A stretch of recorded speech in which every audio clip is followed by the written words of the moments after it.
So Hare Krishna and welcome everyone to this special satsang on the eve of Janmashtami.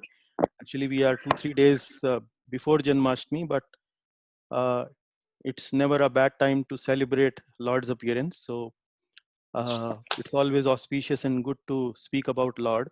And what better topic we can have to speak about appearance of the Lord and celebrate Janmashtami with a lot of joy.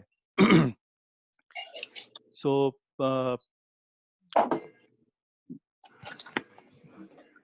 in this class, I will be starting this class with a little bit of a festive mood, and we'll sing a small bhajan. Most of you would be aware of this bhajan, and uh,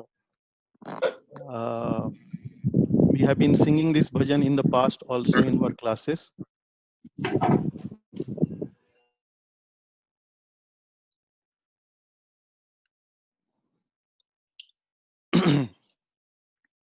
So the bhajan is Jai Radha Madhav, Jai Kunj Bihari, Jai Gopi Jana Vallabh, Jai Girivaradhari, Jai Yashoda Nandan, Jai Brij Jana Ranjan, Jai Yamuna Tira Vanachari, Jai Kunj Bihari.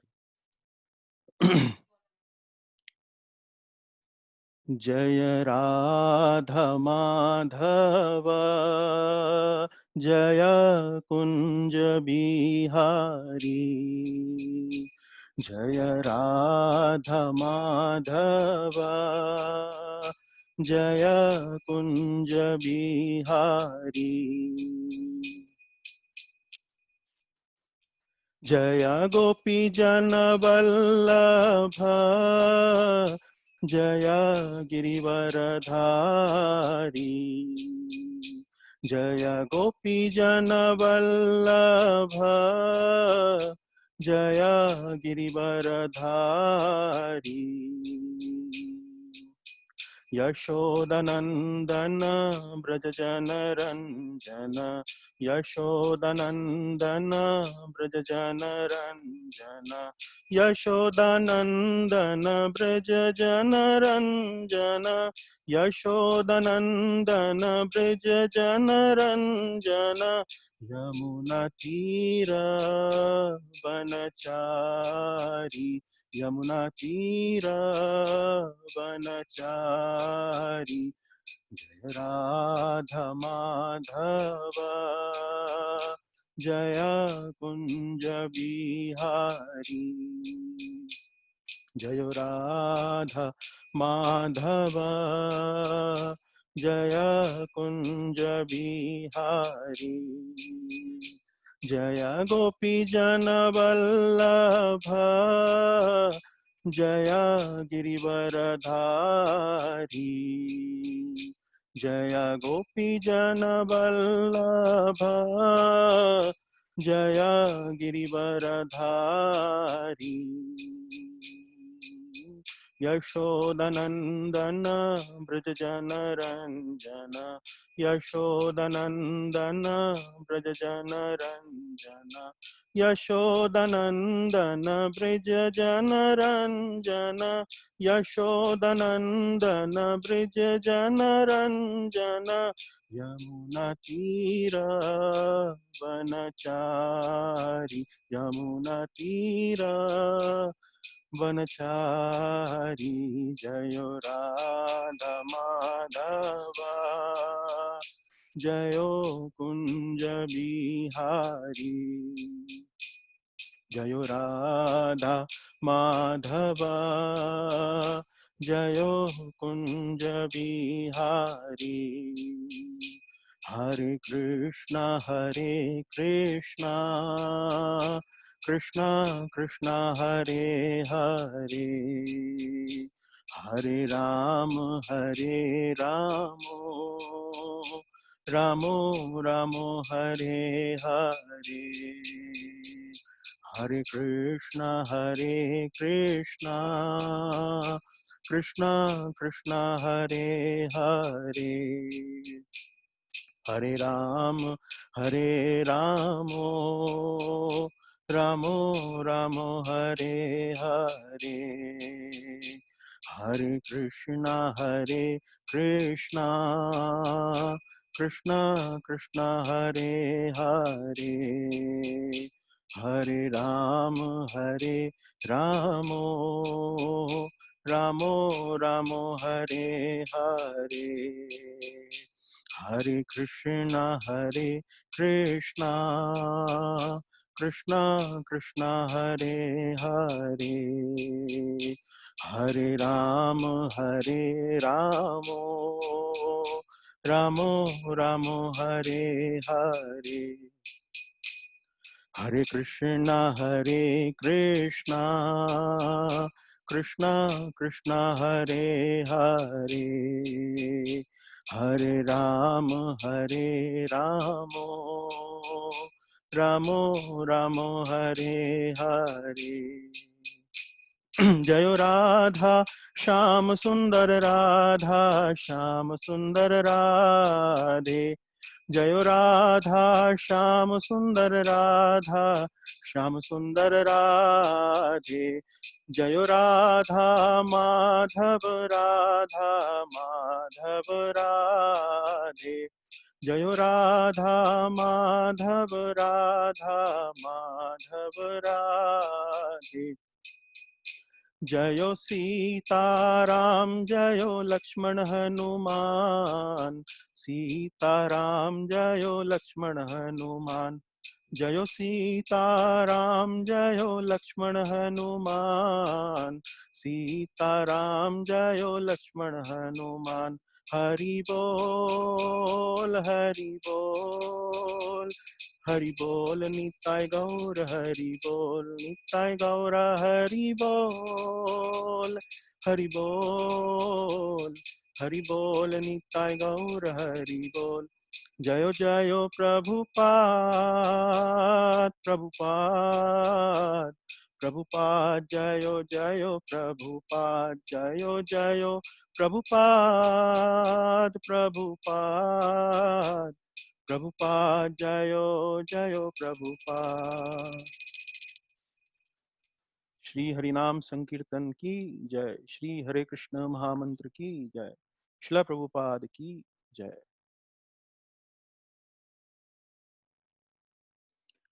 We will now recite some prayers. This time the prayers are a little different because we will be speaking from Srimad Bhagavatam.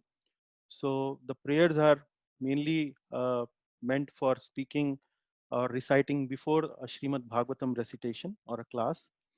So I will be speaking the prayers. You can see the prayers on your screen. You can speak the prayers at your respective places. Om Namo Bhagavate Vasudevaya. Om Namo Bhagavate Vasudevaya. Om Namo Bhagavate Vasudevaya. Narayanam Namaskritya Naram Chaiva Narottamam Devim Saraswatim Vyasam Tato Jayam Mudirayet. Nashtaprayeshu Bhadreshu Nityam Bhagavata Sevaya Bhagavati Uttama Shloke Bhaktir Bhavati Naishtiki. Krishnaya Vasudevaya Devaki Nandanaya Cha Nandagopa Kumaraya Govindaye Namo Namaha. नमो ओम विष्णुपादाय कृष्णप्रेष्ठाय भूतले श्रीमते इंद्रद्युम्न स्वामिनिति नामने, नमस् प्रभुपाद प्रियदासाय जगन्नाथ यत्र नंदमूर्तये भक्त सुखाय कृष्ण कीर्तनेन नरसिंहेण रक्षिताय नमः। नमो ओम विष्णुपादाय कृष्णप्रेष्ठाय भूतले श्रीमते भक्तिवेदांत स्वामिनिति नामने, नमस्ते सारस्वती देवे गौरवाणी प्रचारणे निर्विशेष शून्यवादी पाश्चात्य देशितारणे। So Hare Krishna once again, and a very, very warm welcome to all the devotees who have gathered together on this very auspicious eve of Janmashtami, which is roughly 2-3 days away from today. And in order to celebrate this wonderful occasion, auspicious occasion, we decided that we will speak a little bit about the related to the subject of Janmashtami, which is about the birth of Lord Shri Krishna. Special thanks to our very dear Mamta Mataji, who requested us to organize a special class on Janmashtami. And so this class, the format of the class is very similar to the way we have been reading our and studying our Srimad Bhagavad Gita classes. So in this class, I have specifically taken first 3 chapters of Srimad Bhagavatam's 10th canto. In these 3 chapters, birth of Lord Krishna has been described in a lot of detail. So I thought that let us do a verse by verse overview of this particular these particular chapters of Srimad Bhagavatam, and we will be covering first 3 chapters, which is 10.1, 10.2, and 10.3. So the 10 stands for the canto, and 1, 2, 3 stands for the number of chapters in this particular canto. So the title of the first chapter is The Advent of Lord Krishna, an Introduction. So for those who are little new to Srimad Bhagavatam, this is mainly a conversation between Parikshit Maharaj and Shukdev Goswami. Parikshit Maharaj has been cursed by a son of a sage, and because of that curse, he is expected to die within 7 days. And he asked this question, that what is the duty of a person who is about to die? Then he understands from Shukdev Goswami that the duty of a person who is about to die is to hear the glories and the pastimes of Lord Shri Krishna. And Shukdev Goswami starts to narrate about the glories of Lord Shri Krishna. And this is how this beautiful scripture, Srimad Bhagavatam, is with us, which is full of pastimes of Lord Shri Krishna and his wonderful devotees. So the conversation starts in Srimad Bhagavatam.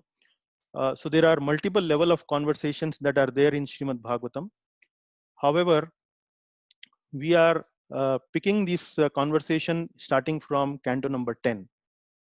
And just to give you a little background that how the conversation enters into canto number 10. So little bit of an overview, a very high level overview of canto number 9. So in canto number 9, Parikshit Maharaj has been explaining to, Shukdev Goswami has been explaining to Parikshit Maharaj about the various dynasties. These are the dynasties, the Sun dynasty and the Moon dynasty. In Hindi or in Sanskrit, we understand that as Chandra Vamsha and Surya Vamsha. And Shukdev Goswami has been explaining about Surya Vamsha, first of all, in which he also narrates about pastimes of Lord Sri Ramchandra. And later on, he starts to explain about the dynasties of Chandra Vamsha. So in the 9th canto, the 24th chapter is the last chapter. And among the last verses of this 24th chapter, in the 65th and the 66th verse, Shukdev Goswami actually narrates Lord Sri Krishna's pastimes in just 2 verses. Very briefly, in just 2 verses, he completes the story of Lord Sri Krishna's pastimes. And then that's how the canto number 9 ends. And from that canto number 9, the story moves into canto number 10. And in this canto number 10, Parikshit Maharaj requests Shukdev Goswami to continue the pastimes, narration of pastimes of Lord Shri Krishna, because he has been explaining about the pastimes or the dynasties of the Chandra Vamsha. And Lord Krishna is actually one of the, not one of the, actually is the foremost person in the Chandra Vamsha.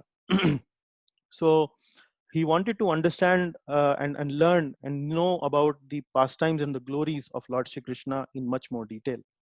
So he asked Parikshit Maharaj, he requests him that explain me more about Lord Krishna from beginning till end. So in the first 4 verses, in this first chapter of 10th canto, we can see the eagerness of Parikshit Maharaj to hear about the glories of Lord Krishna. And then he says that you have already described about Sun and Moon dynasty elaborately. Now please kindly describe about Lord Krishna and Lord Balaram. And before he make this request, or while he's making this request, he Parikshit Maharaj expresses his eagerness to hear this pastime, and he quotes a very beautiful shloka, which is shloka number 4 of the first chapter of 10th canto, where he's mainly uh, telling Shukdev Goswami that actually Lord's pastimes are like medicine. And he speaks this shloka, which says, Nivrattatarshairupagiyamanat bhavaushadhat shrotra manobhiramat ka uttama shloka gunanuvadat puman virajyeta vina pashuknat. So in this very nice and beautiful shlok, what Parikshit Maharaj is telling to Shukdev Goswami is that Lord's pastimes are like medicine, bhav aushadhat. Medicine, bhav aushadhat means it is a medicine which releases or which frees somebody from the cycle of birth and death. And it is not to be enjoyed by those who are interested in worldly discussion. Nivratta tarshair upagiyamanat. Nivratta tarshair means who are renounced by nature, who are not into much of interested in the worldly affairs. So nivratta tarshair upagiyamanat bhavaushadhach shrotra mano abhiramat. And this pastimes of the Lord, this katha of the Lord is actually very, very pleasing to the ears and very, very pleasing to the mind. Shrotra, Shrotra means hearing, Shrotra means ears, Man means mind, Abhiramat means it is very, very pleasing. So uh, for something which can liberate somebody from the ocean of birth and death, and which is so pleasing to the ear and the mind, then only a butcher like person will not be interested in hearing such topics. So he says, Uman virajyet vina pashugnath. Pashugnath means somebody who is killer of animals. So only a butcher will not be interested in hearing such topics. So Parikshit Maharaj uh, glorifies the importance of hearing Krishna Katha, hearing the pastimes of Lord Krishna to Shukdev Goswami. And then Shukdev Goswami, Parikshit Maharaj further expresses his gratitude because Parikshit Maharaj has already some connection with Lord Krishna.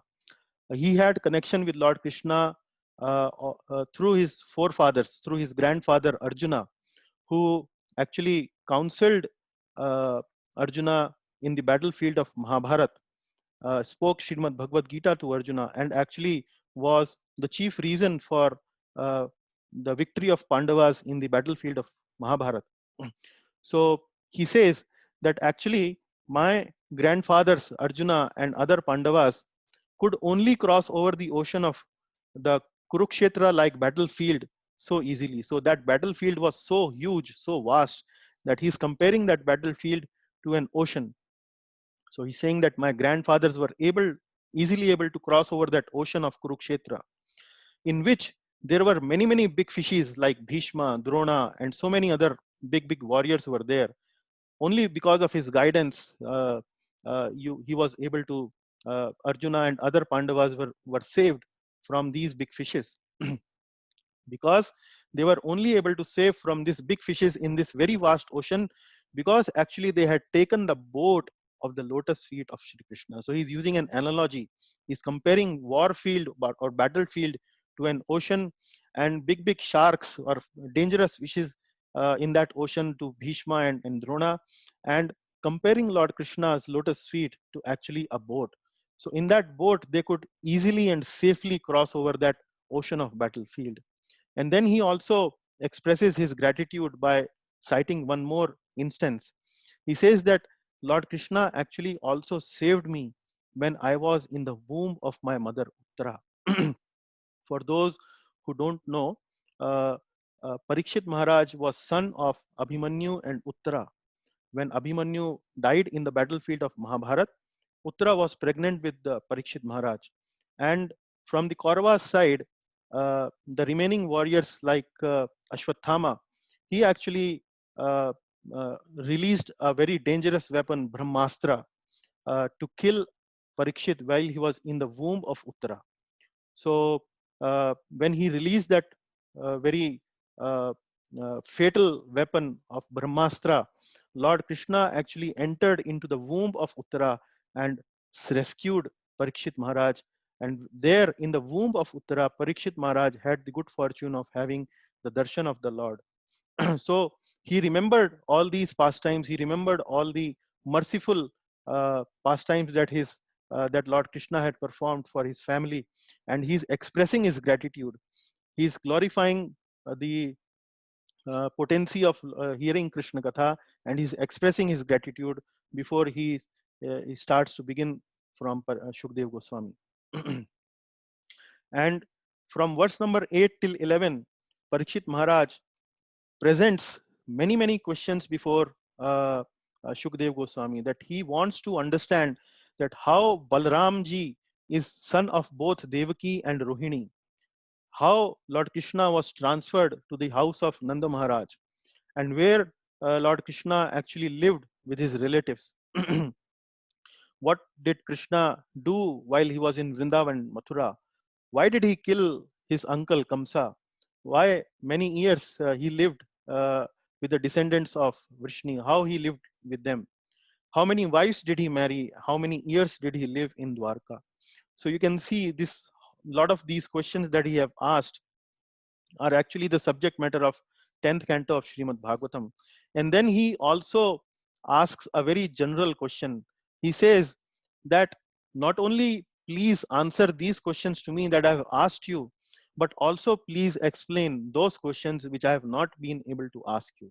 So like a very true disciple uh, who has submitted to his spiritual master, he is presenting himself very submissively before Shukdev Goswami, because a true disciple or a very obedient disciple will fully put himself into the hands of a very able spiritual master, into the hands of a very able guru, because the disciple understands that I may not understand many things which are benefit for me, but my guru, my spiritual master, will be able to understand where I'm lacking.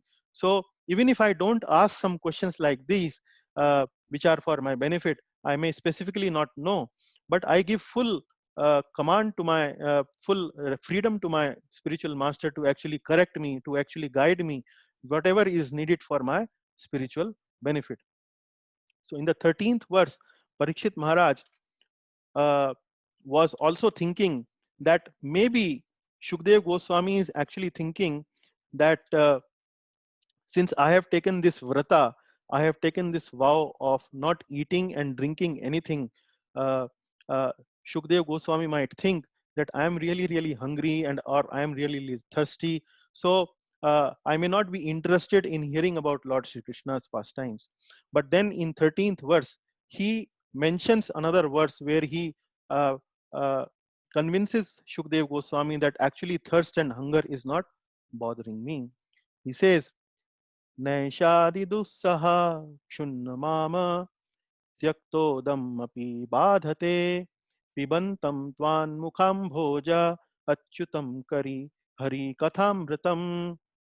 So he's saying, Naisha ati duhsaha shunmam. Thirst and hunger is not bothering me. And then I am really eager and hungry to drink, or thirsty to drink the Krishna Katha from your lotus lips, because it is very nourishing to me. Pibantam tvam mukham bhoja. Mukham means mouth. Amboja means lotus. So from your lotus lips, from your lotus mouth, I am eagerly waiting to drink this nectarian katha of Sri Hari, which is like a nectar, kathamritam, achyutam hari kathamritam. Then Shukdev Goswami, after hearing such eagerness, such glorification, and such gratitude from Parikshit Maharaj, uh, uh, offers his thanks to Parikshit, and he says that you have so great attraction for Krishna Katha. I really thank you. I really give you sadhuvad for such wonderful attraction for Krishna Katha. And then he further explains, which is a very wonderful message in this verse where he speaks that who are these people who can actually get purified by hearing Krishna Katha. So he says, actually, there are three kinds of people who are purified by hearing Krishna Katha. These are, he says this verse, Vasudeva Katha Prashna Purusham Strin Punatihi Vaktaram Prachakam Shrotrims Tatpada Salilam Yatha. He gives that three kinds of people are actually purified by hearing Krishna Katha. Who are these? He is the Vaktra. Vakta means the speaker. In this case, the Vakta is Shukdev Goswami. Prachakam. Prachakam means in the Katha, if there is a discussion going on and the person who actually asks a question in the Katha, which not only clarifies his doubt or her doubt, but also clarifies the doubt of others who are assembled in that assembly. So the questioner and then the shrotrims, he says that the third person is the actually the general audience who hear this Vasudev Katha. And then he gives this analogy, Tat Pad Salilam Yatha. How does this Vasudev Katha purifies these three categories of people? It purifies these people in the same way, the way which Ganges, which emanates from the lotus feet of Lord Vishnu from Vaikuntha, it like the Ganges purifies the whole three world. Tat Pad Salilam Yatha. So like the Ganges purifies the three worlds, the similar way Vasudev Katha actually purifies everyone who hears them, who asks the question, and who speaks the Vasudev Katha. So with this prelude, with this little introduction, Shukdev Goswami starts to explain the background of the advent of Lord Shri Krishna. He starts to give the introduction how all these events takes place.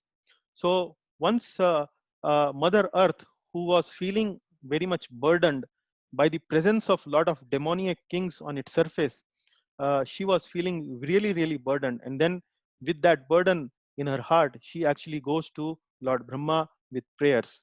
She takes a form of a cow and explain Lord Brahma about the very tricky situation on the Earth planet. Brahmaji, uh, along with Mother Earth, Bhumi Devi, and Lord Shiva, with other demigods, then reaches the Shir Sagar ocean. Now, since we are also studying in Srimad Bhagavad Gita about various type of Vishnus, so we have been many times have been explaining you the Mahavishnu, the Garbhodakshai Vishnu, and the Shirodakshai Vishnu. So Mahavishnu is the expansion which creates these various universes, and then Mahavishnu further expands and then enters into these universes as Garbhodakshai Vishnu, and then Garbhodakshai Vishnu further expands and uh, enters into every living entity's heart, every atom of the universe, and he is known as Shirodakshai Vishnu. So this is need to be understand that whenever there is a advent of the Lord, that happens through the process of the prayers through Shirodakshai Vishnu. So whenever the demigods who are the in charges of various affairs in the universe, whenever they see some disturbance and they need Lord's intervention, they go to the Shir Sagar ocean, which is the milk ocean, and then make a prayer to the Lord, and the through that prayer, actually the Lord advents through the agency of Shirodakshai Vishnu. So Brahmaji, Bhumi Devi, and Lord Shiva reaches together along with other demigods on the shores of Shir Sagar ocean, and then they all offer various prayers, the Purusha Sukta prayers to Lord Vishnu. They chant these prayers, very wonderful, nice prayers to Lord Shri Vishnu. Now, after offering these Purusha Sukta prayers, uh, uh, Brahmaji enters into a samadhi, and in that samadhi, Lord Brahma hears Lord Vishnu's message. Lord Vishnu doesn't appear before the demigods and other those who are present there on the Shirasagar ocean, shore of the Shirasagar ocean. Uh, uh, Lord Vishnu speaks to Lord Brahma through a message internally conveyed to Lord Brahma in Samadhi. Lord mentions that I actually am aware of the condition of Bhumi Devi. I understand that she has been burdened by a lot of demoniac kings. I will soon appear uh, uh, as Lord, as in this world, on Bhumi Devi, to relieve herself from this burden. And please, all of you, the demigods who have appeared here, who have come here to pray to me, you should also start to take birth in the Yadu and the Vrishni dynasty to assist me in my pastime as Lord Krishna. Also, the wives of the demigod should also come. Then he mentions that Lord Sankarshan will appear as Baldev before I advent there. So Balramji will actually come there just before me, he will be there. And then he also mentions that my energy, Vishnu Maya, or also known as Yog Maya, will also appear together with me.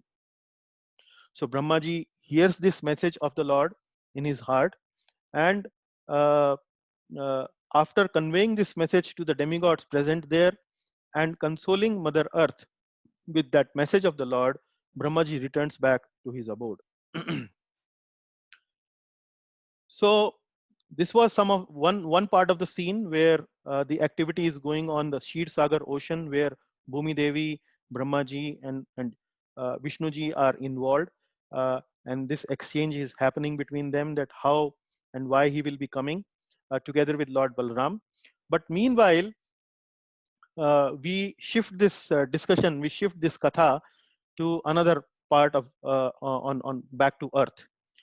On earth, we understand that there was one chief of Yadus whose name was Shursena, and in his life he goes to live in Mathura and starts to enjoy the kingdom of Mathura and the places around Mathura.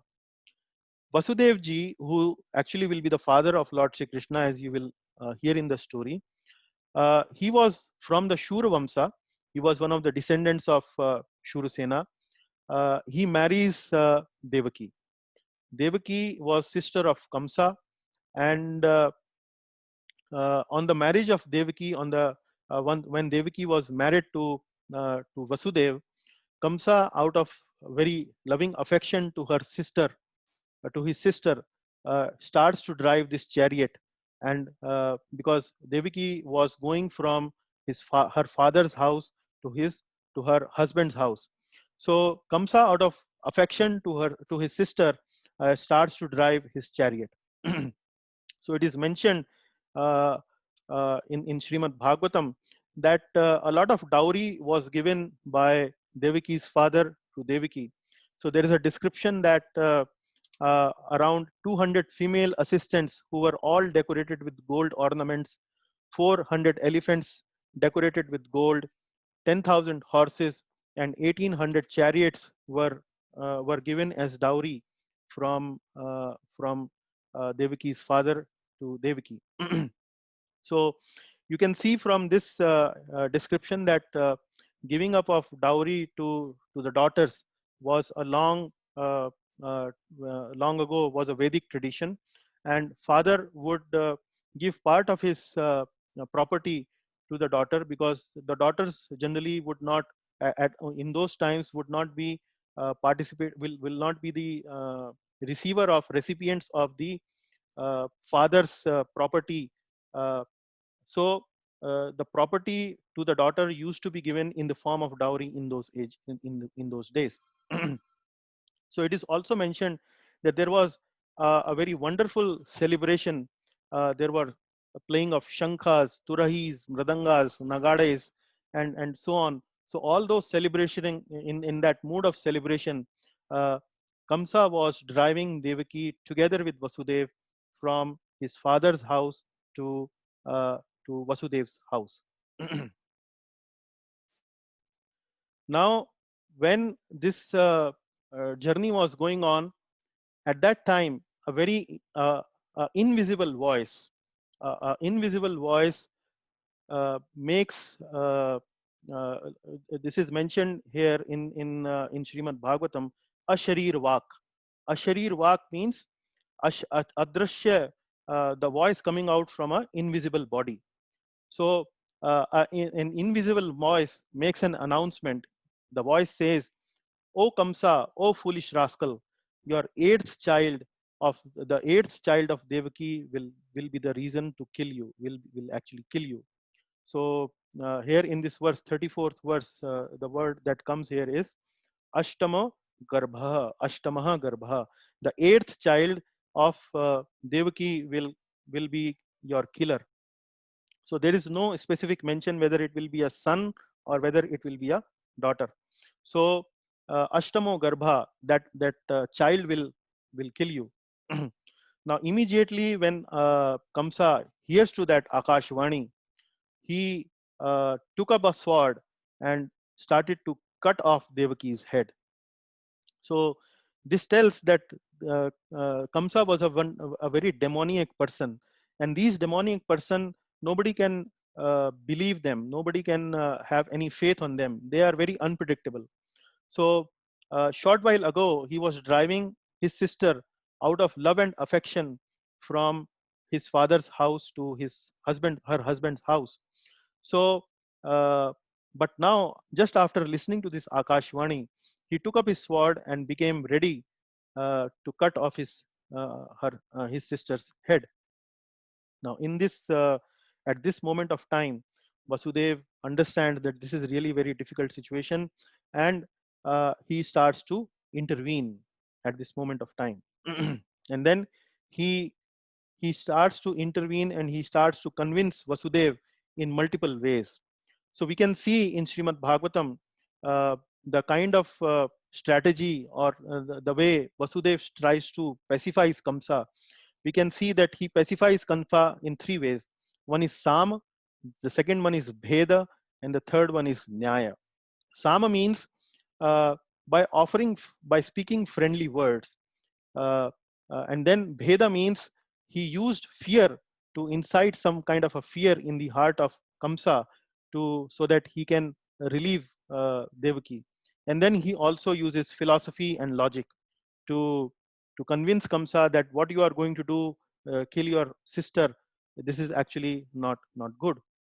So let us see what kind of Sama, Bhed and Nyay Vasudev ji uses to convince Kamsa. So he tries 5 types of Sama. These are like Guna Kirtanam. Guna Kirtanam means he mentions that you are the crest jewel of Bhoja dynasty. Uh, and then he mentions that Sambandha. He tries to convince Kamsa by telling him that you have connection with such a great lineage.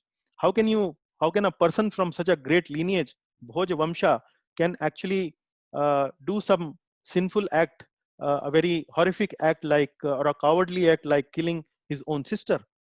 Then Labha, then he starts to tell Kamsa that what benefit will you derive by killing a lady, and you are a king. What benefit you will derive? It will be not reputed for you. There is no labh, there is no profit in doing this ghastly act. Then he says that Abheda means indifferent. He tries to invoke some mercy in his heart by telling him that she is your own sister, and your the younger sister is like your own daughter. So why should you somebody like to kill who is your own daughter or a sister? And then he starts to create some feeling of generosity in Kamsa's heart by telling him that if you leave Vasudev, if you leave Devaki, actually I will receive a favor from you. It will be a great favor from your side to me.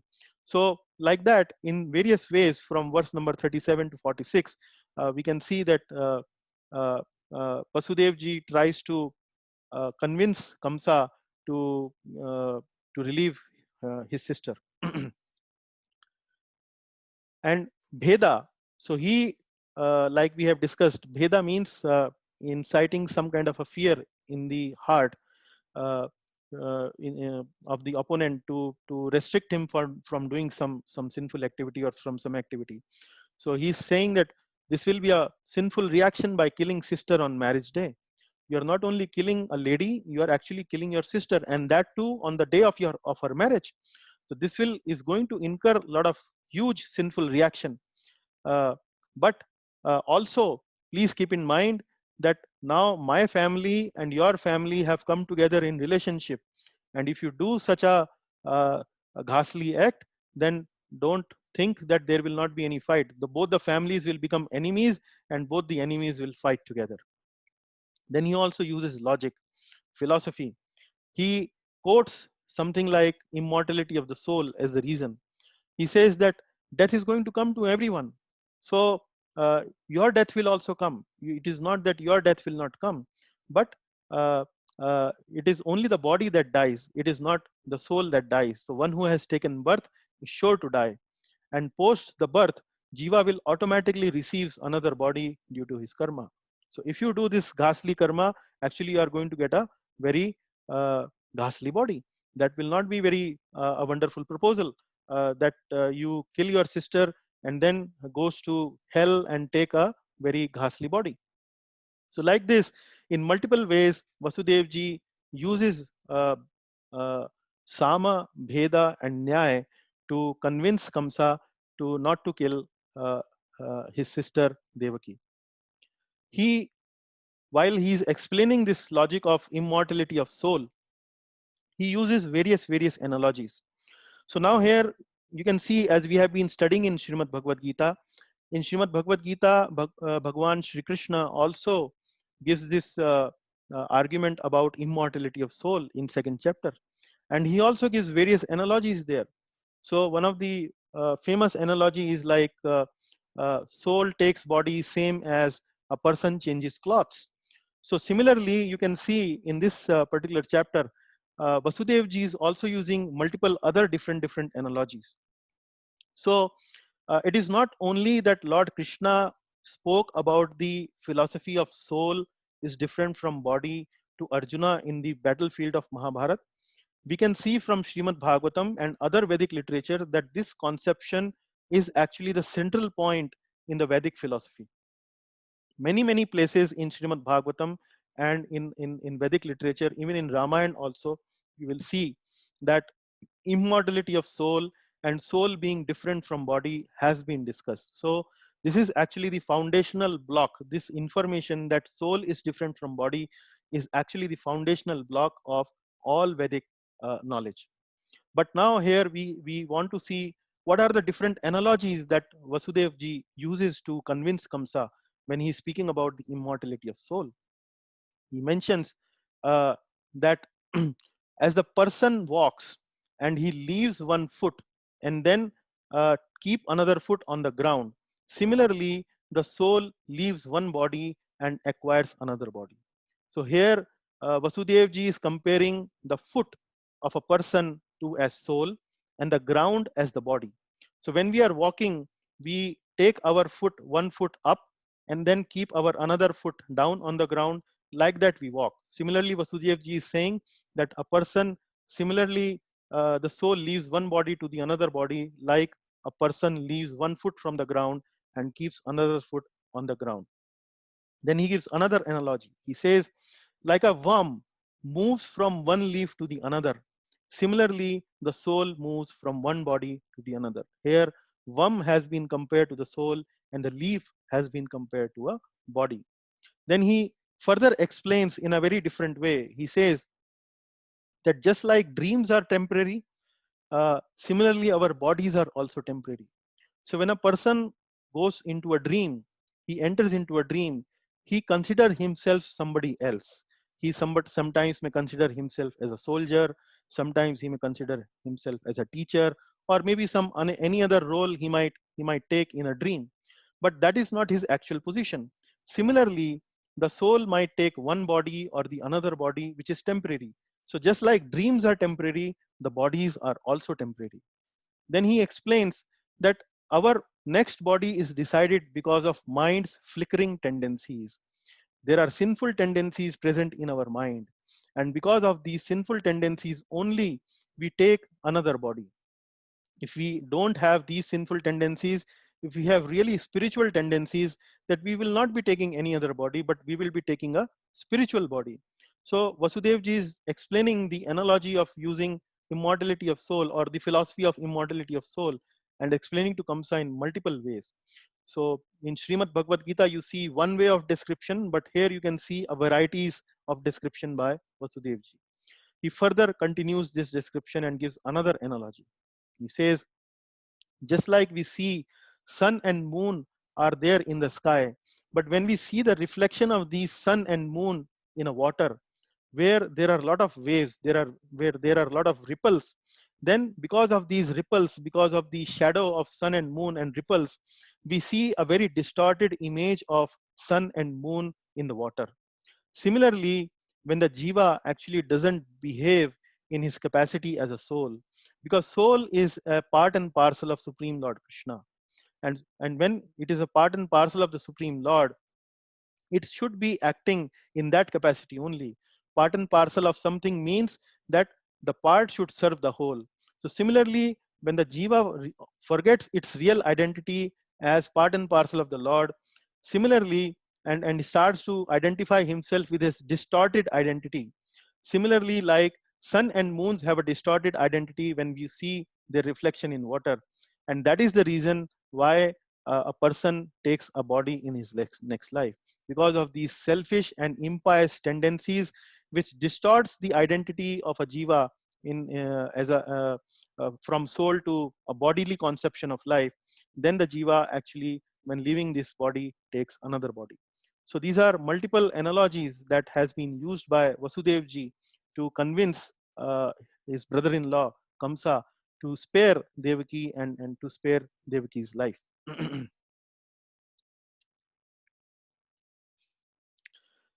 Now Vasudev ji understands that Kamsa actually, after hearing so much of knowledge, so much of argument, philosophy, uh, friendly advice, and fearful proposals, he is not budging any further. He is still hell bent on killing his sister Devaki. Then at that moment of time, Vasudev ji thinks fast. He thinks that now he has to take a different strategy. Uh, he has to really do it in a different way. So he starts to make a different proposal now to Kamsa. He first of all think few things in his mind. He thinks to himself that as long as one has intelligence, one should avoid death. So in the 48th verse of first chapter, that is mentioned that Vasudevji, when he starts to think like that, so what does it mean? What this means that the living entity actually should continue to live as much as possible. For what reason? Not for enjoyment, not for sense gratification, because this body, this human form of body, actually is obtained by it is durlabh, it is very rare. So uh, if there is a situation that the body is about to die, and the person can actually do something about it to avoid death, then the intelligent person should do everything in its capacity to avoid death. Only when there is no other way to avoid death, then he should accept the destiny of death. Otherwise he should avoid as much as possible. Why? Because this body is actually the vehicle through which the soul can actually perform devotional service to the Lord, and through this vehicle only the soul can purify itself from all these materialistic tendencies. So as long as one has intelligence, one should avoid death. So that is what Vasudev ji was also thinking, that uh, if Kamsa is not agreeing with all these arguments, let me try a different strategy, let me try something different. And then he makes a proposal to Kamsa. He tells Kamsa that it is actually not Devaki who is going to kill you. It is actually the child of Devaki, or the eighth child of Devaki, is going to kill you. Although it is the eighth child of Devaki who is going to kill you, but I will come to you myself and will hand over all the children that Devaki will give birth to, and will hand over all the children to you, and you can do with them whatever you like. So that is the kind of promise Vasudev ji now gives to Kamsa in order to bargain for the life of uh, his good wife Devaki. And he further thinks to himself, he thinks that transmigration, the change of bodies, is actually because of destiny. So whatever these deaths and births are happening, this is mainly because of the destiny. So if I try to understand with any practical knowledge or any practical experimental knowledge, it is actually futile. So I need not worry about it, but only try to think that I have to save the life of my wife Devaki at this moment. And then after giving all these thinking, after going through all these thought process, he submits this proposal to Kamsa. Kamsa understood, Kamsa knew Vasudevji.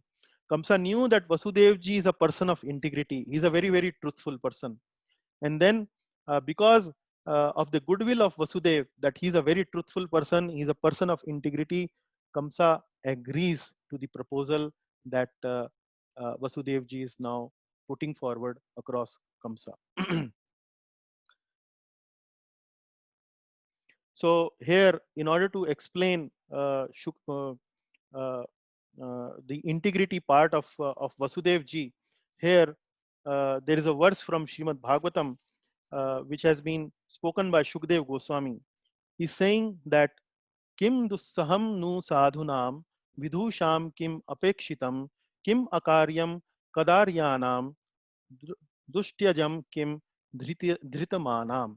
What he's trying to say here is that for a person who is truthful, a difficult decision is not painful, because even if it is a difficult situation in a sadhu's life, because he's so much committed in performing his duties, his kartavya, he is actually doesn't feel the pain. And similarly, Vasudev ji was a person who was a sadhu, who was actually a devotee. And because of his sadhuness, because of his sadhu nature, he was a person of integrity. And uh, because of his integrity, uh, uh, when the first child of Devaki was born, Vasudevji took that child and took that child to Kamsa to hand over this child. So Kamsa, when he saw that Vasudev has come with his child, with his son, he became very, very pleased. He he was very impressed. He was impressed by Vasudev. He was thinking that uh, that see such a person of such a great integrity, that he has come to hand over his own child to me. And then he says some good intelligence actually at that moment of time comes into the mind of Kamsa, and then he says to Vasudevji that take back this child. Actually, I'm only concerned with the eighth child. The Akashvani mentioned only the eighth child is going to kill you. So I'm not interested in this child. Take this child back, raise him, your son, raise your son, and then when your eighth child is there, then bring that child to me. I'm only interested in that child. Now Vasudev, after hearing Kamsa, he agrees to take that child back. But in his mind, he understood, he knew that Kamsa was a demoniac person. Kamsa is an asura. And for an asuric person, a demoniac person, we cannot rely on these words. They are actually guided not by any codes of principles, not codes of dharma. They are actually guided by own selfish tendencies. Wherever they say their profit, they actually go in that direction. It doesn't matter whether they are going to kill their father, whether they are going to kill their mother, wife, sister, children, whoever. If they are not part of their plan, part of their profit making, they are actually the enemies of such a demoniac person.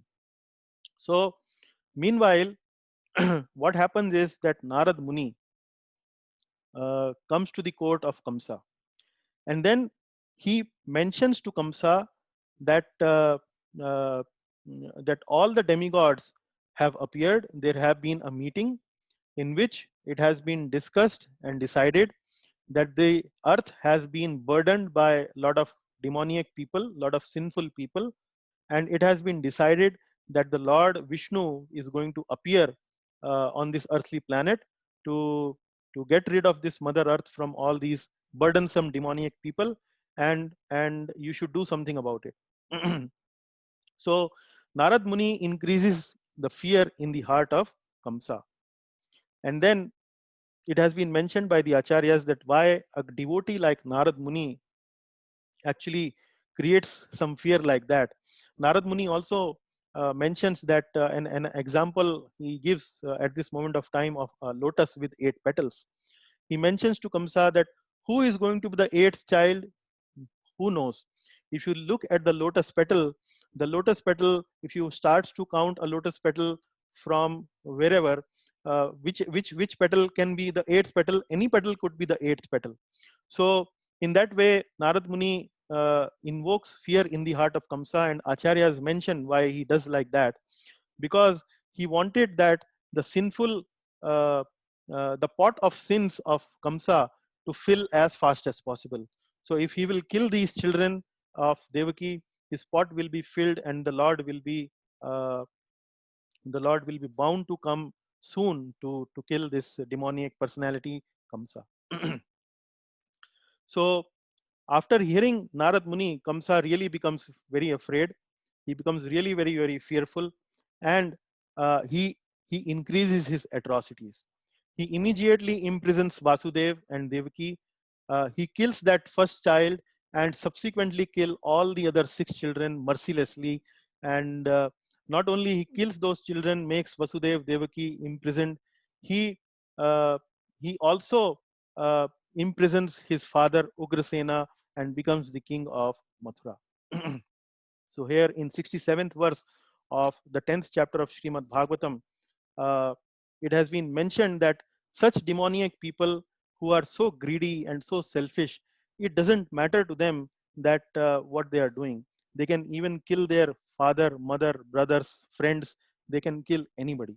So with this, we come to the end of the first chapter of the 10th canto, and now we will go enter into the second chapter of the 10th canto, which discusses about uh, the prayers of the various demigods when Lord Krishna arrives in the womb of Mother Devaki.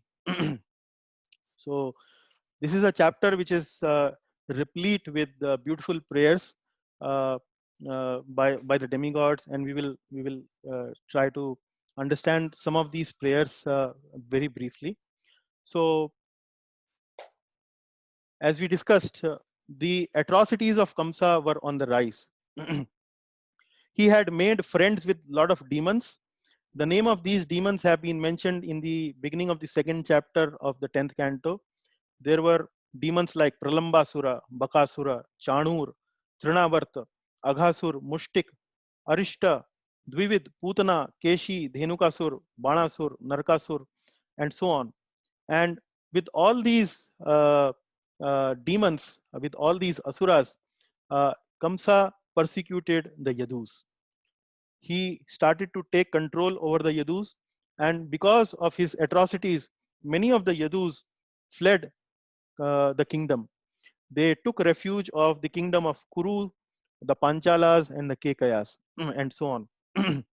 But some of the Kurus continue to stay with Kamsa and continue to serve Kamsa. And now, in the fifth verse, there is a description that at this point of time, when Kamsa's atrocities were on the rise, we hear this description in the fifth verse of second chapter, that Anantadev, who is also named as Sankarshan, he enters into the womb of Mother Devaki.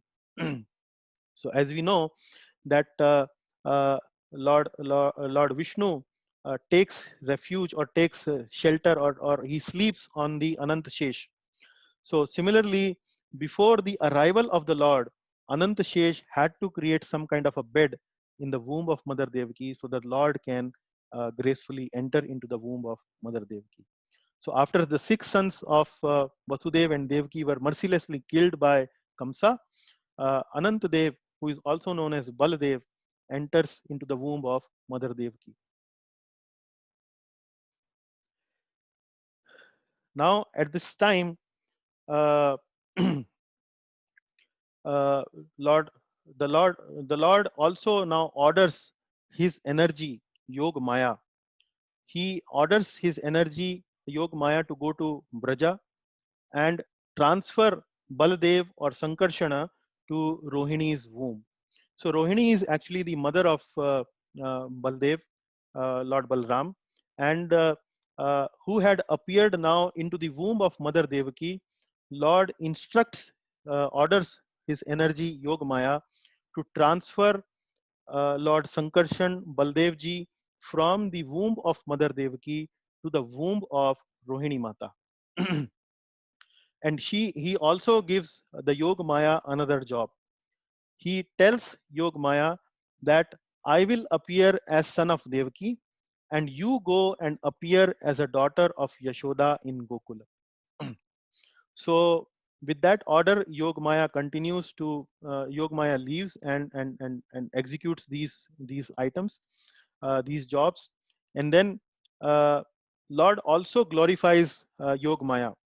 Here in the 10th verse, it is mentioned that you will be worshipped by ordinary humans uh, uh, with sacrifices, with sacrifices, and the tendency of such human beings will be to fulfill material desires. So ordinary humans will worship you with sacrifices and to fulfill their material desires. And he also mentions that you will be known by various names. These names are like Durga, Bhadrakali, Vaishnavi, Kumuda, Chandika, Krishna, Madhavi, Kanyaka, Maya, Narayani, Ishani, Sharada, Ambika. So multiple very, very beautiful names you will be worshipped on this earth planet. So you will also be like my sister because you will appear to Yashoda ji. And uh, uh, like that, he orders his energy, Yog Maya, to do these jobs for on his behalf. Also in the 13th verse, we understand there are several names that have been given to Lord Balaram. So here it is mentioned that uh, that Lord Balaram will come out from the womb of Mother Devaki, and he will enter into the womb of Rohini ji, Rohini Mata, uh, and then because of this, he will be known as Sankarshan. He will have other names because he will be very pleasing for the denizens or the residents of Gokul. He will be also known as Ram. So generally we understand that Ram is the name of Lord Sri Ramachandra. Certainly that is the name of Lord Ramchandra, of Dasharath Nandan Lord Ramchandra. But Ram is also name of Lord Balaram. Also, the acharyas have explained that when we chant this mantra, Hare Krishna, Krishna Krishna, Hare Hare, Hare Ram, Ram Ram, Hare Hare.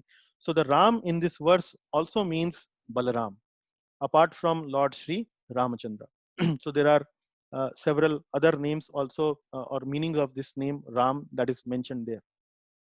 And since he will be very, very powerful, he will be known as Balabhadra. Now, Yog Maya continues and executes these orders. And when Yog Maya was pulling the child out from the womb of Mother Devaki, with child Balramji or Baldevji, then everyone thought, which was the seventh child in the womb of Mother Devaki, Baldevji was seventh child. So everyone thought that Devaki has had a miscarriage, including Kamsa.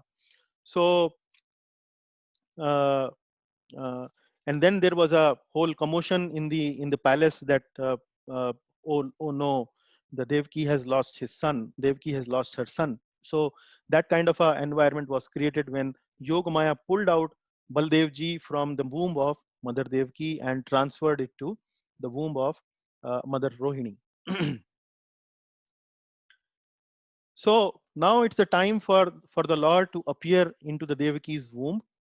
Lord Sri Krishna first of all appears in Vasudevji's mind, in his man, and then when he appears in the mind of Vasudevji, Vasudevji become an effulgent like sun. So the description that we read in Srimad Bhagavatam is that he becomes like effulgent like sun, and he became so effulgent that ordinary people could not tolerate that effulgence. They were not able to even see that effulgence, and uh, that is the description that we see in Srimad Bhagavatam. Now, from the mind of Vasudevji, from the mana of Vasudevji, Lord Krishna is now transferred to Mother Devaki's mind. And as soon as Lord Krishna is transferred to the mind of Mother Devaki becomes very, very beautiful. And uh, and he was so beautiful that everyone was surprised to see Mother Devaki, because Mother Devaki was there in the imprisonment of Kamsa for many years, and she was not in a very beautiful looking situation at that moment of time. But when Lord Krishna appeared into the mind of Mother Devaki, she immediately became very beautiful. And here there is a wonderful verse that comes in Srimad Bhagavatam, which Shukdev Goswami is reciting. He's saying, स देवकी सर्व जगन निवासा निवास भूता नितराम नरेजे भोजेन्द्र गेहेग्नि शिखे वरुद्धा सरस्वती ज्ञान खले यथा सती. Now Shukdev Goswami is saying that Jagan Nivas, who actually gives shelter to every other living entity of this world, who is the shelter hood of every other living entity, every other atom, part and particle in this creation, is now actually taking shelter in the womb of Mother Devaki. Sa Devaki Sarva Jagan Nivasa. So he is the Sarva Jagan Nivas, and that same Sarva Jagan Nivas is now taking shelter into the womb of Mother Devaki. And Mother Devaki is now appearing, is becoming like an effulgence. His effulgence is now compared here with Agni Shikheva Ruddha. Agni Shikheva Ruddha means uh, she became effulgent like the fire which has been now captured in a vessel. So like a fire is captured in a vessel, a very bright fire is captured in a vessel.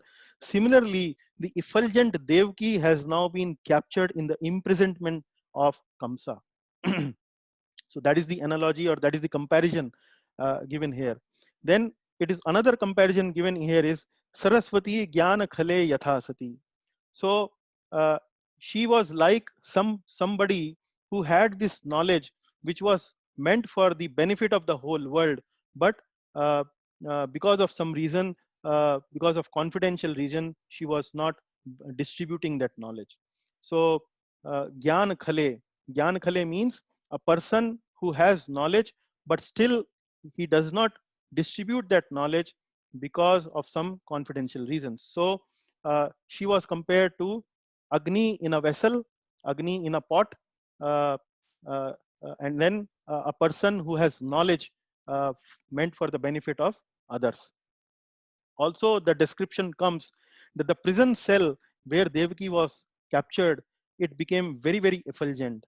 And then Devaki became very jubilant, very pure, and he had a bright, very pleasing smile on her face. So like that, when Kamsa saw all those symptoms in Devaki, he understood that actually Vishnu has arrived in the womb of Devaki. But now he starts to contemplate. He understood that Vishnu has arrived and he's going to kill me. But then he contemplates that should I kill Devaki right now? But then some good intelligence set into his mind. He starts to give himself some reason that actually she is a woman. She's also my sister, and at the same time, she is pregnant. If I kill her, there will not be any reputation of mine. I will lose my reputation. I will lose all my opulence, and my lifespan will also be diminished. So earlier, when he was about to kill Devaki, when they were returning from, when they were leaving from, Devaki was leaving from her father's palace to Vasudev's palace.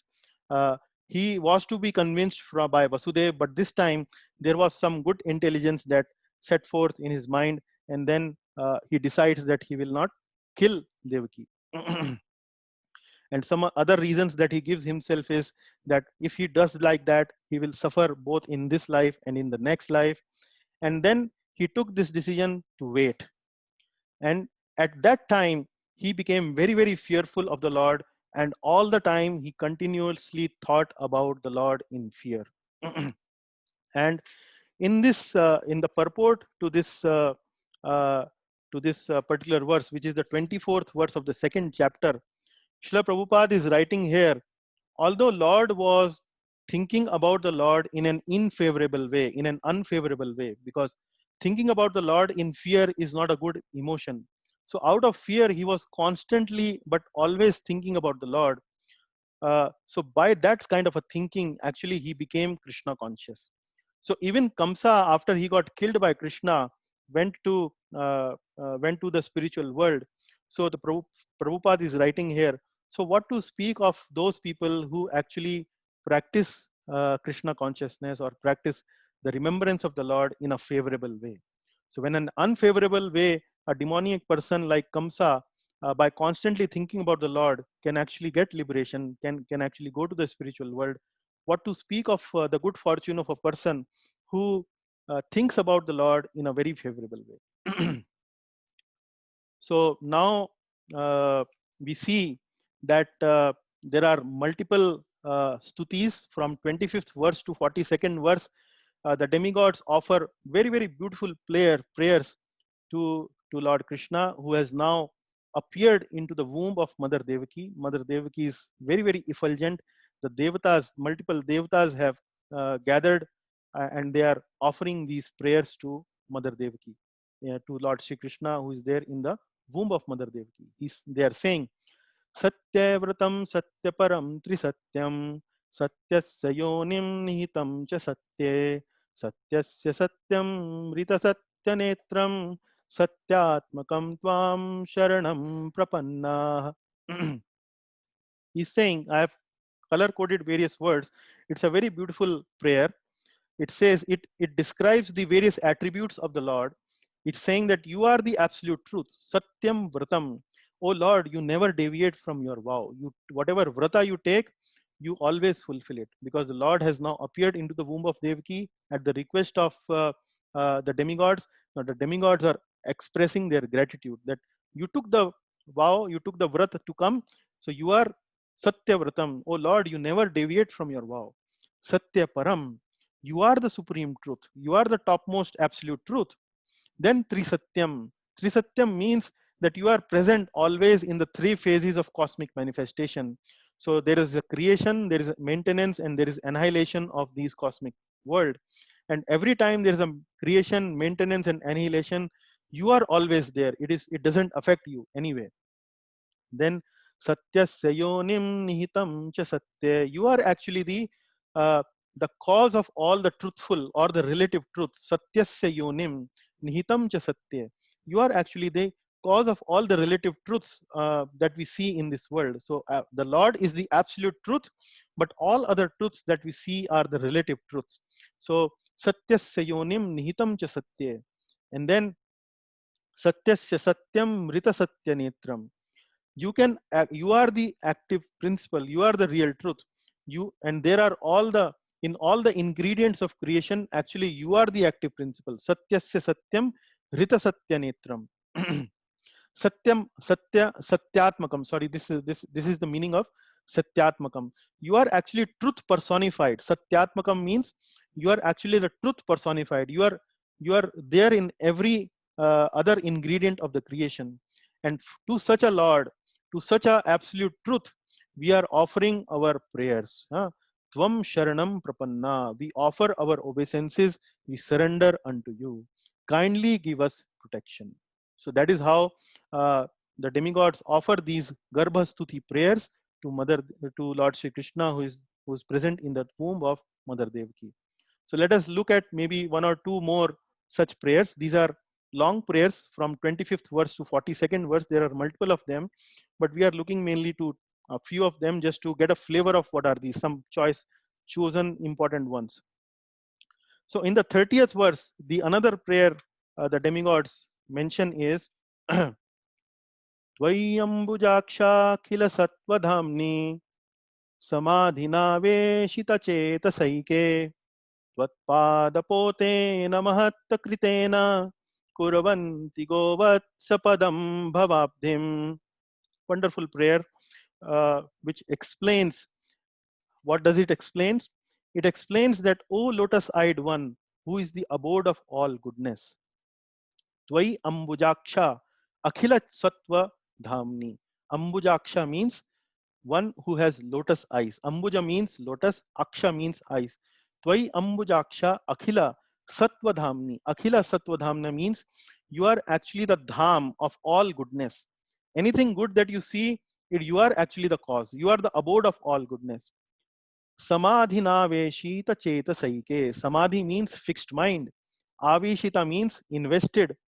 Chetasaike. And by full concentration of mind on you, so the person who actually fully concentrate on you with a fixed mind, what does he can achieve? Tvat pada potena mahat kritena. One can climb the boat of your lotus feet. He gets the ticket to climb on the boat of your lotus feet. So here you can see pada means feet, potena. Potena means the ship or the boat. Like you would see jalpot or yuddhapot. In Hindi we speak that. So potena is a Sanskrit word for ship. So tvat pad potena mahat kritena. One can actually do the mahat, the glorious job of taking or onboarding the feet, lotus feet of your, which is like a boat. And then after doing this, after taking shelter of this boat, what you can do, you can cross over the ocean of material existence. Padam bhavabdhim. Bhava means material existence, abdhim means ocean. But this boat is not only giving this potency of crossing over it from one shore to the another shore, from the material world to the spiritual world, but this boat actually also has another power. What power does it have? Kurvanti govatsa. Govatsa means the footprint of the calf. So cow is there, and the cow's offspring is known as a calf. So that calf, when it puts its footprint on the ground, it's a very small space that it creates. And in that small space, if some water gets accumulated, so what is mentioned here in this prayer is that the whole big ocean of material existence actually shrinks into a small footprint of a calf, water contained in the footprint of the calf. So this boat is really a mystical boat, which not only will carry the person who fixes his mind on your lotus feet, on your lotus form, on your lotus face, but it will also shrink the existence of material ocean into a small or shrink this material ocean into a small footprint of a calf. Then another prayer that we see here, and where the Garbhadustuti prayers by the various demigods. Here they are saying, Swayam Samuttirya Sudastaram Dyumman Bhavarnavam Bhimam Adhabra Sohridah Bhavatpadambhoruhanavamatrate Nidhaya Yataha Sad Anugraho Bhavan. What the prayers are saying, what the demigods are saying, they are saying that Adabhra Hridah. So your wonderful devotees who are like acharyas, you are the pure devotees of you, take shelter of your lotus feet. Adabhra Hridah. Hridah means one who are really always thinking of the benefit of the world.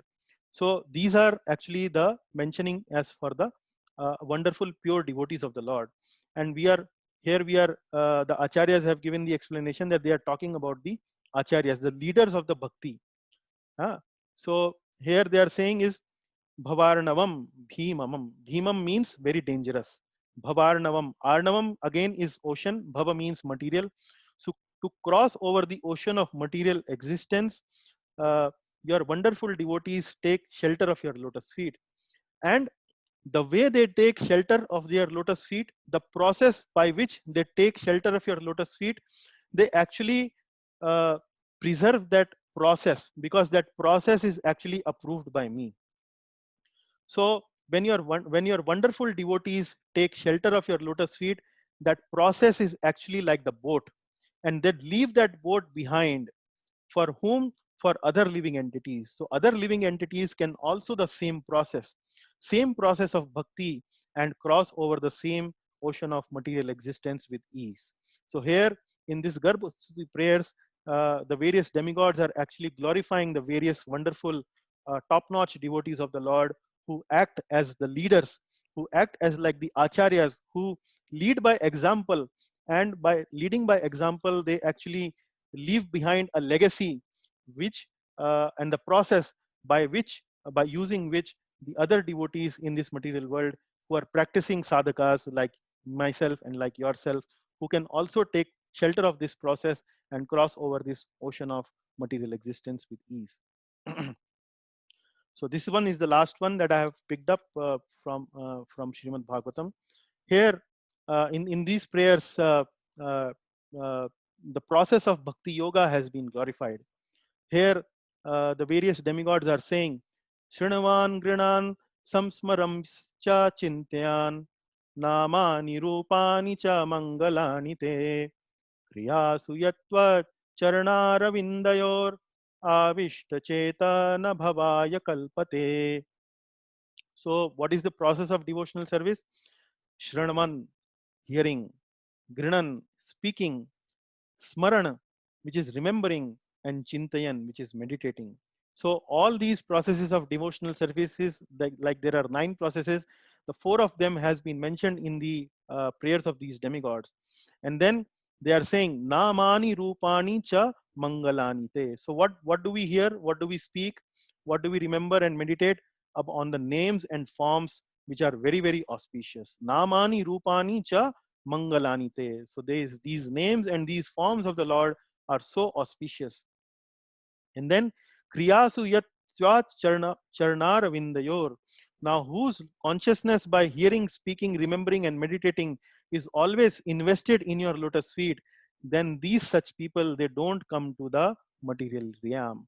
Avishta cheta na bhavaya kalpate. So the whose consciousness has been invested, avishta cheta na bhavaya kalpate. So they don't take any another form or any other existence into the material realm. So like this, these demigods are actually uh, praying to Lord Sri Krishna. Now we are now entering into the 3rd chapter of the 10th canto, which describes about the birth of Lord Krishna. In this chapter, we see when the Lord now appears or is about to appear, there are multiple auspicious symptoms or omens that are started to appear. What are these various auspiciousness that starts to appear? The universe is surcharged with goodness, beauty, and peace. Then Rohini Nakshatra, the constellation Rohini appears. The sun, the moon, they become very, very peaceful.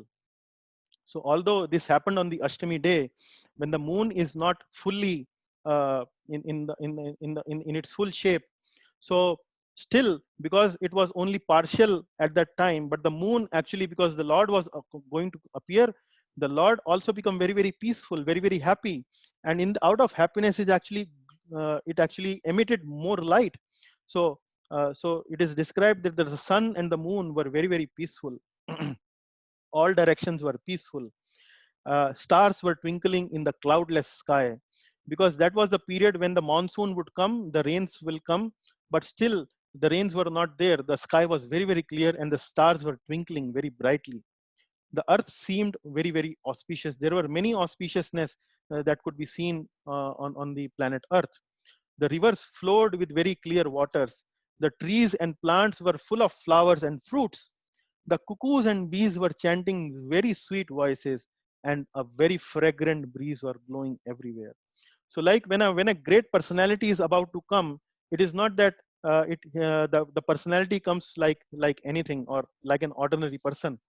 The personality, like for example, if a prime minister goes to another country, then there is a guard of honor. There are so many soldiers, there are so many dignitaries, there are big functions that are announced. So similarly, the Lord was about to come in his one of the part of his creation.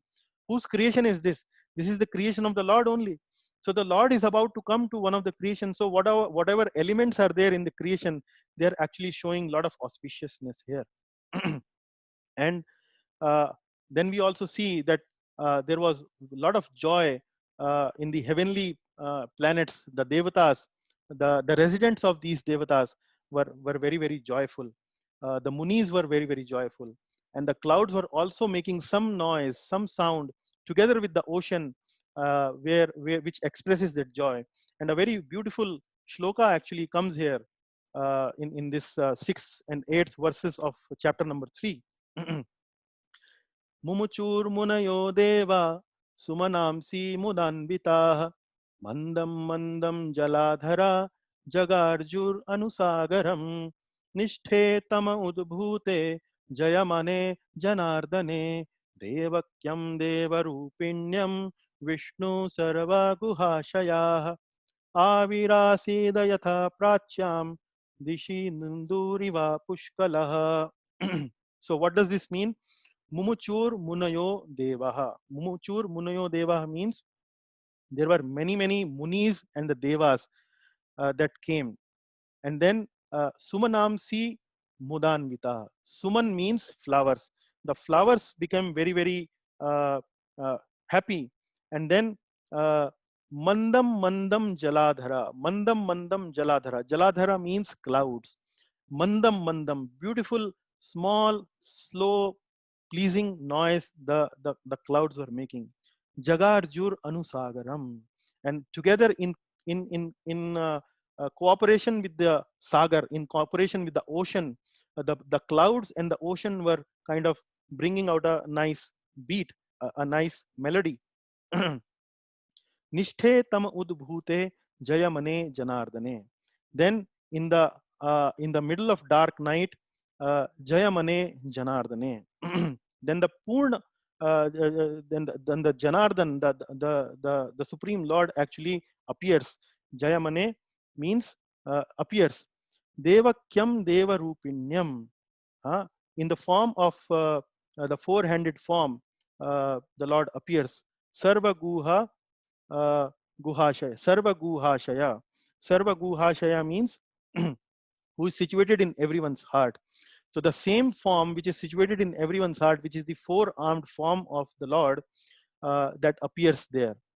Avir Sadi Yatha Prachyam Disina Indur Iva Pushkalaha. So Indur Iva means Lord appears like a full moon in the night from Devaki. So so the full moon of the Chandra Vamsha is now appeared in the four-handed form.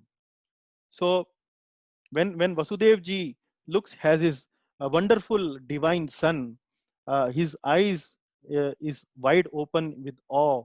He cannot believe his good fortune. He cannot contain his good fortune, and he is very jubilant. His jubilant sees no limits. So with such wonderful eyes, with such eyes opened with awe, and then although he was imprisoned, but immediately, like a very doting father, as per the Vedic customs, he wanted to give charity to everywhere. But since he was imprisoned, he could not give charity. But immediately he offered charity of 10,000 cows in his mind. So here is a message that whenever we want to serve the Lord and we are not able to serve the Lord because of various reasons, then even in mind, if we want to serve the Lord, that also has the benefit. Although when we have the opportunity, we should try to serve the Lord with whatever capacity we have. But if we are not, we can do it even in the mind also.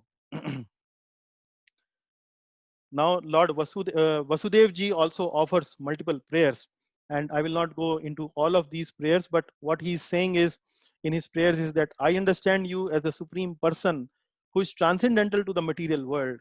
You are aloof from your creation. You actually never entered Devaki's womb. You existed there already. And then all the three gunas, the sattva, rajas, and tamas, are all under your control. You assume different forms and colors. You sometimes comes in Satya Yuga, you sometimes comes in Dwapar Yuga, and you sometimes comes in Treta Yuga.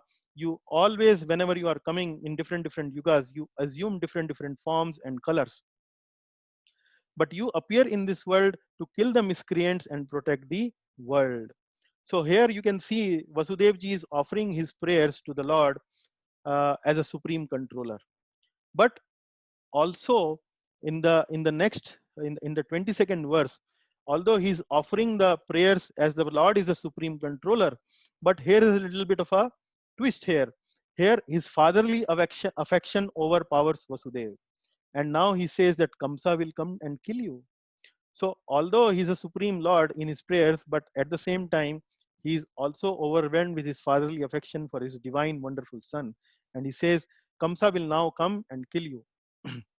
Then Devaki ji also offers prayers. He says, everything emanates from you. After annihilation, you alone remain. Creation works under the control of time, which is another form of Vishnu, but you are actually the controller of time. And then the jivas who are fearful of death, they can sleep peacefully under your shelter. So if they take shelter of your lotus feet, those jivas who are fearful of death, they can also sleep peacefully. But then again, like Vasudev ji, Devki Mata also becomes overwhelmed with the Vatsalya Prem of her divine, wonderful son, Lord Krishna. Now she's saying that please give us protection from the fear of Kamsa. Then the Lord transforms himself into the two-armed form as a small child from the Chaturbhuja form. And the Lord mentions to Vasudev and Devaki that you were in the past lives, you were Sutapa and Prishni. You did tapasya for 12,000 years and desired a son like me.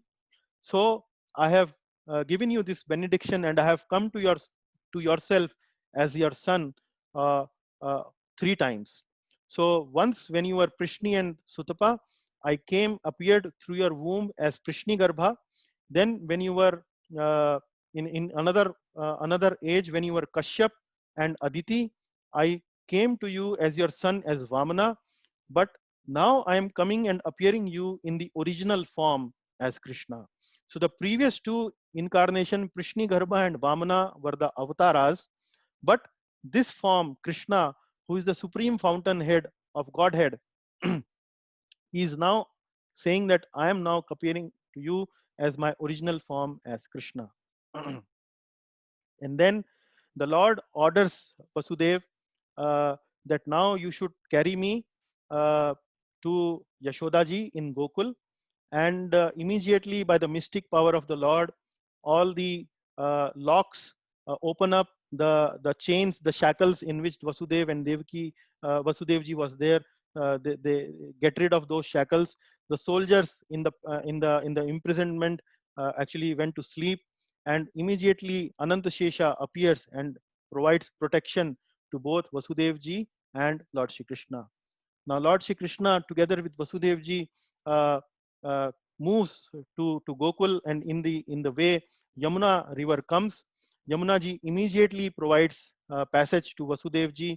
There is small drizzling going on. There are clouds because of the monsoon season, and the Ananta Shesha is actually protecting the Lord like an umbrella over Vasudevji and Lord Krishna. And Vasudevji now reaches Gokul, where Yashoda ji is sleeping uh, because of the effect of Yog Nidra. And Yog Maya has now taken birth in the form of a daughter to Mother Yashoda. Mother Yashoda actually doesn't know that a daughter has been born to her. Vasudevji takes baby Krishna from the basket and replaces it with Yog Maya, who was there as the daughter of Mother Yashoda, and brings back Yog Maya. Once again, Yamuna gives way to Vasudevji and comes back to the imprisonment once again. So with that little story of the birth of Lord Sri Krishna's advent uh, uh, some 5,000 years ago to both Mother Devaki and Mother Yashoda, I put this Krishna Katha to rest. Hope it was pleasing to your heart as it has been to my heart, and wish you once again a very, very happy Janmashtami and a very, very happy appearance of Lord Sri Krishna. Thank you very much. Srimad Bhagavatam ki jai. Srila Prabhupada ki jai. All glories to Srimad Bhagavatam. All glories to Srila Prabhupada.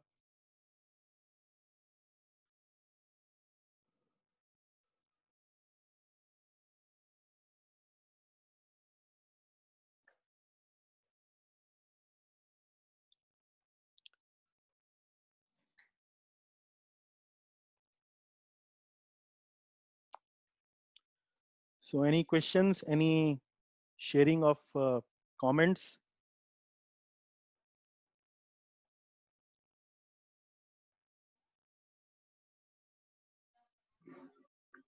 Gee, Prabhuji, very nice story. We were hearing all these stories in the past, but I think this was really a very amazing class and we all really enjoyed it.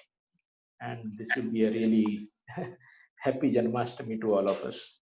Okay, thank you very much, Very Prabhu. nice, Prabhuji. Yeah, Yeah.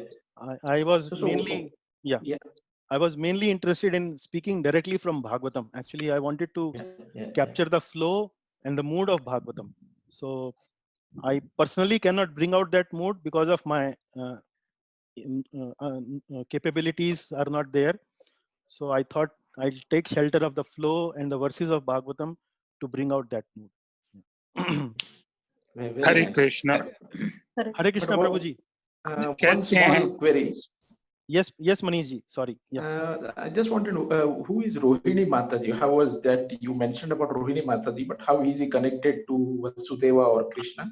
Rohini ji is also the wife of Vasudev ji. Okay. Second wife means. Yeah, Yes. Vasudev ji had Okay. multiple wives. So Rohini ji was Uh-huh. actually the wife of Vasudev ji. So Okay. she was not, she was in the custody or in the protection of Nanda Maharaj. Nanda Maharaj and Vasudev ji were brothers. So Okay. the father of Nanda Maharaj and Vasudev ji had two wives. So Vasudev ji was the wife, was the child from a Kshatriya lady, a Kshatriya wife, and Nanda Maharaj was the son from a Vaishya lady. So Vasudev ji actually became occupied like a Vaishya profession, and Vasudev ji was a Kshatriya by Varna. So like that, they were brothers. So Balaram ji actually got transferred to Rohini, who was wife of another wife of Vasudev ji. Okay. Thank you, Prabhuji. Yes, Prabhu. Hare Krishna. Hare Krishna, Prabhu ji. Ayushman भव शशि भूषण कैसे हैं हम? Yes, Prabhu ji, we are बहुत doing well. बहुत Thank you हाँ जी, for blessings. प्रभु की कृपा बनी रहे, कृष्णा की कृपा बनी रहे दिन रात. बहुत अच्छा लगा एज यूजुअल एंड बहुत ही अच्छा वर्णन किया आपने. बस ऐसे ही हमको अपनी दया दृष्टि से ज्ञान देते रहे और हमारा भी थोड़ा सा मन खुश हो जाता है, धन्यवाद चित्त प्रभु. निर्मल हो जाता है धन्यवाद. और Thanks for your blessings. बहुत And अच्छा good लगता है बार बार सुनने में जी. और खास करके गुरुदेव के मुख से और We are भी your, अच्छा लगता we are your humble servants. Yeah, sevaks. Yeah. Hare है. Krishna वो तो Prabhuji. आपकी श्रद्धा है. Yes, Vasudevan Prabhu. Hare Krishna Prabhuji. Excellent presentation. In fact, this even though we know the story in general, the way it is described in Bhagavatam is very inspiring. So I think this is inspired me to go through those original verses. I think one of these days go through the Bhagavatam Canto 1, Chapter 1, 2, 3 fully. Yeah. And That was the hidden agenda. जितना रस पीते हो उतना और प्यास लग रहा है. That is the beauty of this Krishna Katha. Yes. The more you drink, the more thirsty you become. Yes.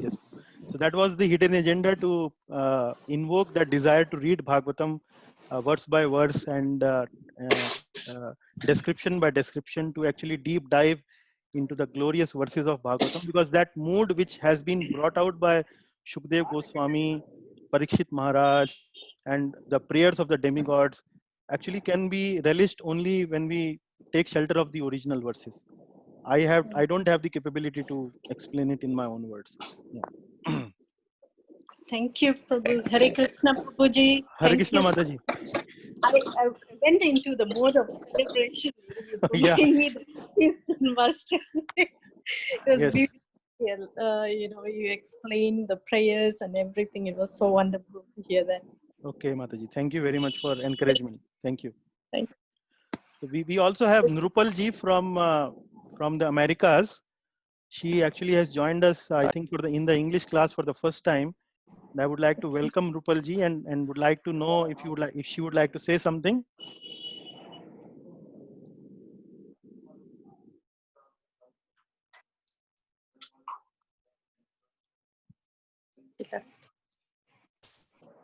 Hare Krishna and Rupal ji, are you there? I think she left probably. Maybe any other devotees they would like to comment or they would like to share any. Class is very good, Prabhu. Today's class is very nice. So you are in Janmashtami mood already, Prabhu? Cake Yes, cutting? Prabhu. Okay. Yes. Thank you. Thank you, Prabhu. Very closely listening to all this. Thank you. Prabhu. Yeah. Janmashtami की सभी को बहुत सारी मुबारक। अगर आपकी permission हो तो एक वर्ष बोल दूं। हाँ बताइए प्रभु जी। वसुदेव सुतं देवं कंसचानूरमर्दनं देवकी परमानन्दं कृष्णं वन्दे जगद्गुरुं। हरे कृष्ण। बहुत बहुत धन्यवाद प्रभु जी। Thank you for beautiful recitation.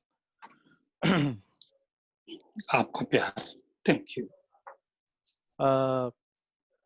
Any other comments? Hare Krishna Prabhuji. Hare Krishna Prabhu. I have a small Amit ji, yes Prabhu, please.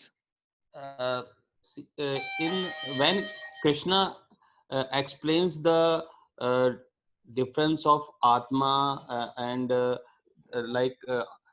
Atma is Body. immortal Hmm. and they Jiva exchanges clothes. Mhm. So it was to tell Arjuna that there is you can go ahead and kill your relatives. Mhm.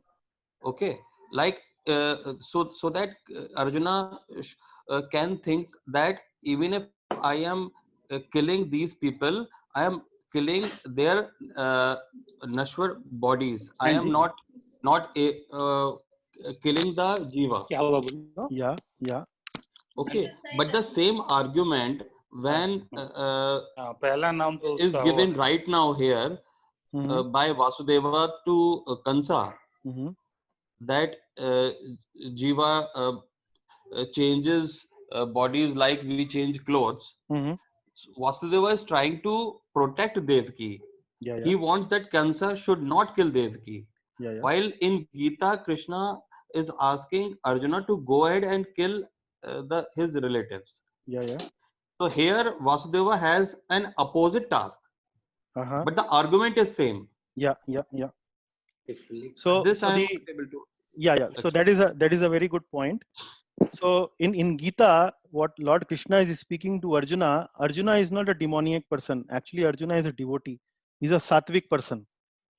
So and he's encouraging Arjuna mainly to do his duty of killing. Actually, their killing is actually a duty of a soldier. But here, unnecessary killing of a lady, that too the sister or the woman or a pregnant or maybe a sister and a woman or a lady, and that too on the day of marriage, was actually the sinful reaction, was a sin. So there, not doing the duty of killing as a soldier was a sin. Here, unnecessarily killing somebody is also a sin. So we need to differentiate between the two. So when we understand ourselves as a soul, what Lord Krishna is trying to tell in Bhagavad Gita and what Lord Vasudev or Vasudev ji is trying to say in Bhagavatam in this pastime is the same thing.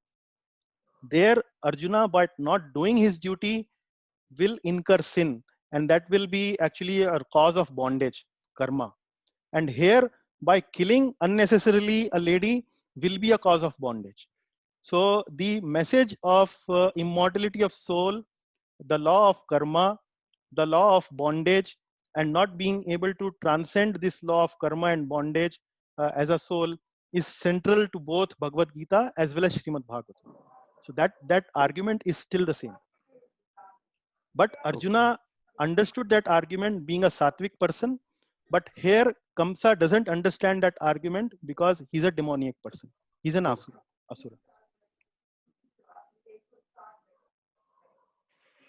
But Prabhuji, Kamsa was not born demonic, correct? Matlab, he had a very good sister like Devki, but still how he was a demonic person? It is because of his nature that made him demonic, or how is it? See, the nature is something that we acquire. And it is also to some extent in our hands. Because if we associate with bad people, if we associate with all kind of nasty people, if we have greed, lust, anger, greed, and all these tendencies, if we don't control them, then any sane person can become an asura. Asura doesn't mean that he has some kind of horns on his head, seeing Yeah, aisa like nahi, Rakshas. like Rakshasas. So asura means, Correct. a very simple definition of sura and asura means the person who follows, who obeys the orders and the instructions of the Supreme Lord is sura, is devata. Sura. Okay. And the person who has inimical tendencies towards the message of the Lord is an asura. So you can find these asuric nature people all across in the world. They're all over the place. So people who Correct. don't accept the message of scriptures like Gita, Bhagavatam, and so on, they are actually inimical. Actually, if you don't say anything, also that is also not so bad. But if you are kind of purposefully going and blaspheming these scriptures and so on, so those are something like asuric people. Okay. Yeah. So we will Good, read good. about asuras and devatas in the 16th chapter of Gita. So Yeah. I hope while I was explaining this chapter, you could connect your study or your reading of Bhagavad Gita that I have been doing in the parallel classes. So probably you might be able to connect with the prayers of the demigods, with the prayers of Vasudev ji, Correct. Devaki ji. Yeah. So all those conceptions are in much more detail in Srimad Bhagavatam and are reflected very well in the prayers of these various devotees of the Lord. Yeah. So Bhagavatam is full of prayers. Okay. But these prayers, if you read them carefully, they have a lot of different understanding of the Lord. So the devotee is glorifying the Lord in various meanings, various ways. So that is how it is being done here. Yeah. Yeah. Thank you, Prabhuji. Okay. Thank you. So I hope we had a wonderful start for Janmashtami festival, which is awaiting us celebrations. So I once again convey my happy Janmashtami to all of you, and wish and pray that you have a blastful Janmashtami at your respective places, and all the best. Hare Hare Bol. Krishna. Hare Krishna. Srimad Bhagavatam ki jai. हरे कृष्णा बहुत हरे बहुत कृष्णा धन्यवाद धन्यवाद. हरे कृष्णा गुरुजी है 1 minute बोलने की है हाँ बोलिए ना प्रभु. परमिशन बोलिए प्रभु. अभी संत ने आपसे सवाल पूछा था कंसा के बारे में जी. उसके ऊपर क्लैरिफिकेशन है. हाँ बताइए. ये 4 वेदों को जब जय विजय ने अंदर नहीं जाने दिया था जी, तब उनको उन्होंने श्राप दिया था